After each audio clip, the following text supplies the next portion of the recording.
నమస్తే, welcome to reflection news. నేను శర్మ. ప్రేక్షకులరా, ఈ ముఖార విందమును చూస్తున్నారు కదా. ఎవరు వీరు? మీరు అన్నది కరెక్ట్. రంగనాథ్. అందరి నోట వినిపించేటువంటి ఒకటే మాట రంగనాథ్. ఆయన ఐపీఎస్గా నల్గొండలో, వరంగల్లో ఎక్కడెక్కడ చేసిండో మనకు తెలియదు. కానీ హైదరాబాద్కి వచ్చినాక రేవంత్ ఖాన్ గారు ముఖ్యమంత్రి అయినాక వీరికి సమున్నతమైనటువంటి స్థానం ఇచ్చి ఒక సపరేట్, అది రాజ్యాంగబద్ధమో కాదో భవిష్యత్తులో కోర్టు చెప్తుంది, కానీ హైడ్రా నోటి ఏర్పాటు చేసి దానికి ఈయనను పెద్ద మనిషిని చేశాడు. హైడ్రా అంటే ఏంది ప్రేక్షకులారా? చెరువులు, నాలాలు కబ్జా చేస్తే, అదేవిధంగా ప్రభుత్వ స్థలాలు కబ్జా చేస్తే వాటి నుండి విముక్తులను చేసి వాళ్ళని రోడ్లపైన వేసి, ఎవడైతే కబ్జాలు చేస్తారో వానికి రోడ్డు పాలు చేసి ప్రభుత్వం ఆధీనం చేసుకోవాలి. ప్రభుత్వానికి స్థలాలు ఉండాలి. ఎందుకంటే డబుల్ బెడ్రూమ్ ఇందిరమ్మ ఇండ్లు కానీ ఇంకా వేరే ఇండ్లు కానీ కట్టడానికి ప్రభుత్వానికి జాగాలు ఉండాలి. కాబట్టి ఆ జాగాలు మళ్ళీ రికవర్ చేసుకోవడానికి హైడ్రా కమిషనర్ని ఏర్పాటు చేసింది రంగనాథ్. ఈయన వయస్సు ఎంత? 55 సంవత్సరాలు.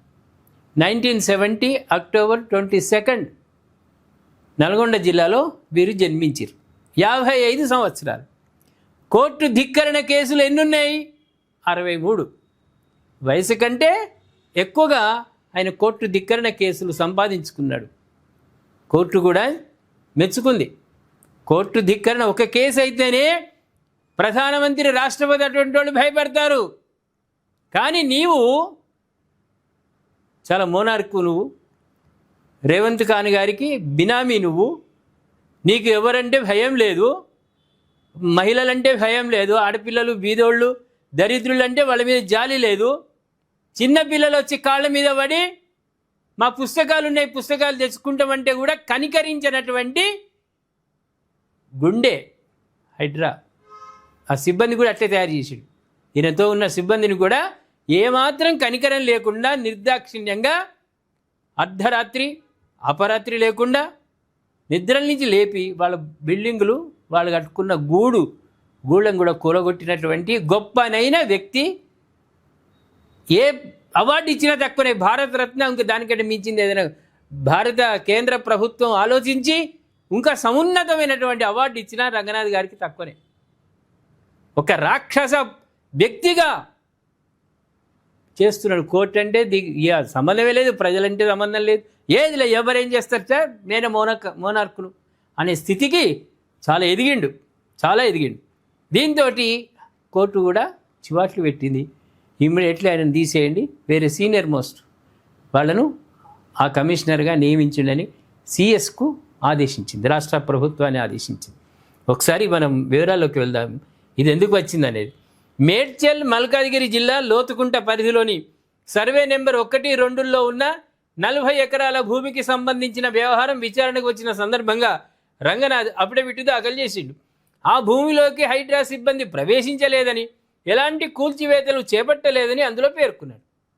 అందరి దగ్గర ఫోన్లు ఉంటాయి, చిన్న పోరాలు గారి దగ్గర కూడా ఫోన్లు ఉంటాయి. నువ్వు ఏడికి పోయినావు, ఎవరిని ఎట్లా హింసలు గురి చేసినావు అన్ని వీడియోలు తీస్తారు. ఆ సాక్ష్యం చూపించింది కోర్టుకు. ఎవరైతే బాధితుడు ఉన్నాడో ఆయన చూపించిండు కోర్టుకు. నేను గూలగొట్టలేదని నువ్వు శ్రీరంగ నీతులు, ధర్మశాస్త్రాలు చెప్తే నమ్మరెవరు.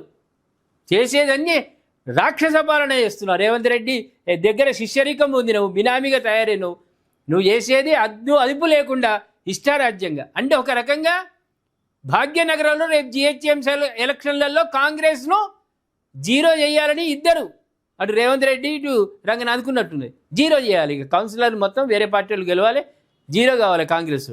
ఆ కుట్రతో వ్యవహారం చేస్తున్నట్టున్నావు. దాంట్లో వాస్తవాలను వక్రీకరించి పిటిషనర్ కోర్టును తప్పుదోవ పట్టించే ప్రయత్నం చేశారని ఆరోపించారు. కోర్టులో న్యాయ వ్యవస్థపై తమకు అత్యున్నత గౌరవం ఉందని పేర్కొంటూ జరిగిన పరిణామాలకు బేషరతుగా క్షమాపణలు కోరారు. ముక్కు నాలక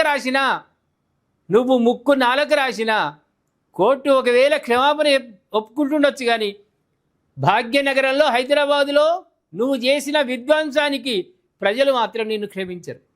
ప్రజలు మాత్రం వాళ్ళ కన్నీటి చుక్కలు చాలు. కూలి నాలి వేసుకొని కట్టుకున్న కొంపలు కూలగొడుతుంది నువ్వు. ఏ మూసీ నది అందాలకు మూసీ నదిని అందంగా తీర్చిదిద్దడానికి ఆ పక్కన ఉన్న వాళ్లకు వేరే దగ్గర స్థలాలు చూపించకుండా ఇష్టరాజ్యంగా రాత్రి కూలగొడుతువే. వాళ్ళ ఉసురు, వాళ్ళ కన్నీటి బాధలు నీకు తెలివై ఒక రాక్షస పాలనలాగా, రాక్షసుల్లాగా ఇచ్చిన అధికారాన్ని పూర్తిగా దుర్వినియోగం చేసి కోర్టు ధిక్కరణ, ప్రజా ధిక్కరణ, ప్రజలంటే మంచి చెడులు చూసుడు లేదు. ఎవడు భూస్వామి ఎంఐఎం పార్టీ వాళ్ళే కూలగొట్టు, దమ్ముంటే ఎంఐఎం పార్టీ వాణియే కూలగొట్టు, కబ్జాలో ఉన్నాయి అవి, అటు ఓవు. జీ హుజూర్ అంటూ సామాన్యమైన ప్రజల మీద పడ్డావు. ఇవాళ కోర్టు ధిక్కరణ అనుభవించాల్సిందే. కోర్టు ఏమాత్రం కూడా ఈ క్షమాపణను అంగీకరించేది లేదు. రంగనాథ్ని ఇమీడియట్లీ డిస్మిస్ చేసేసి వేరే అధికారిని ఏర్పాటు చేయాలి. ఏమంటారు ప్రేక్షకులారా? రంగనాథ్కు జరిగినటువంటి డిస్మిస్ మంచిదేనా కాదా? దయచేసి కామెంట్ రూపంలో తెలియజేయండి. సబ్స్క్రైబ్ చేసుకోండి, షేర్ చేయండి.